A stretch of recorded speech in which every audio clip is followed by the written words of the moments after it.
Congress may consider legislation this week that would scrap the COVID-19 vaccine mandate for military service members. And our next guest is backing that bill, tweeting out the armed forces should never have been subjected to the vaccine mandate. Republicans are fighting to ensure it's terminated so every American hero can return to duty.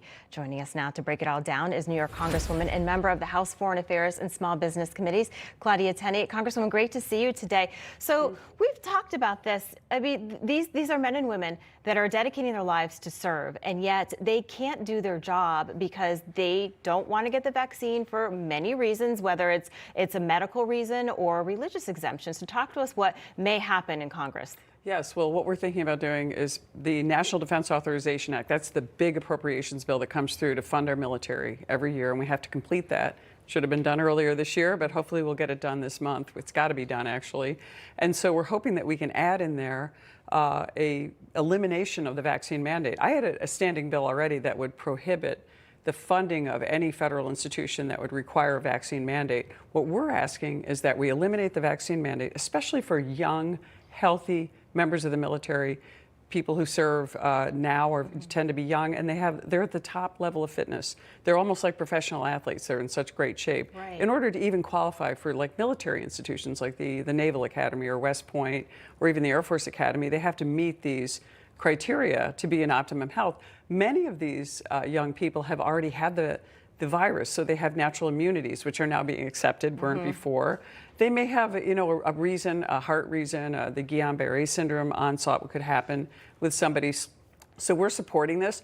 And the biggest problem we have is we had a recruitment and retention problem already in our military. We're down in all the ranks. Right. This made it even more difficult. Let's bring these people back, make sure that they don't lose their service time, and make sure they receive the payment that they deserve for this as well. Yes. And the right to serve. Right, exactly. GOP senators, they're saying that they're going to withhold their votes to advance the annual National Defense Authorization Act until this mandate is lifted.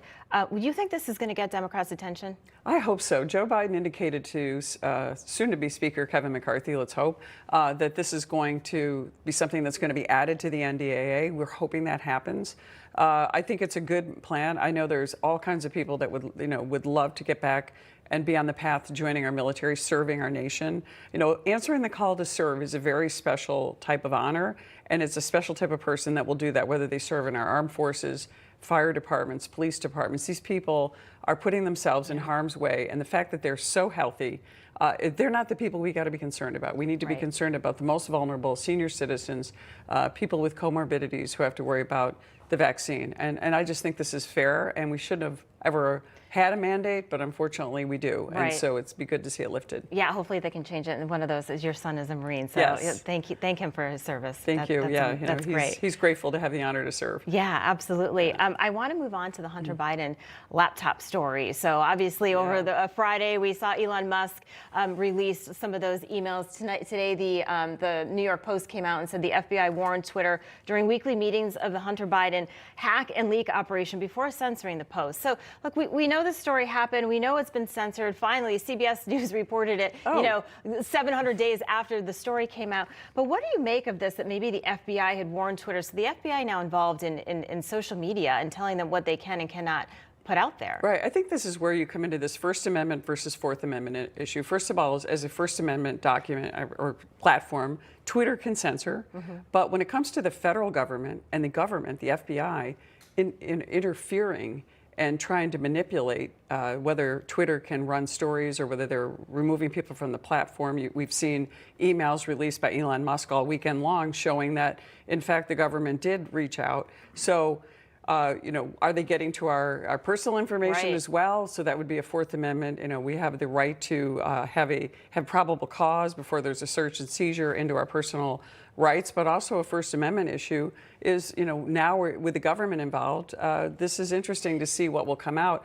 And we know that the evidence showed, and almost 80% actually, of Americans think that had the Hunter Biden story been reported and not sequestered and stopped by Twitter, the outcome of the election would have been different. And I'm the co-founder of the Election Integrity Caucus. This is interference with an election. This is an attempt to suppress the voters from having the information they need to make an informed vote.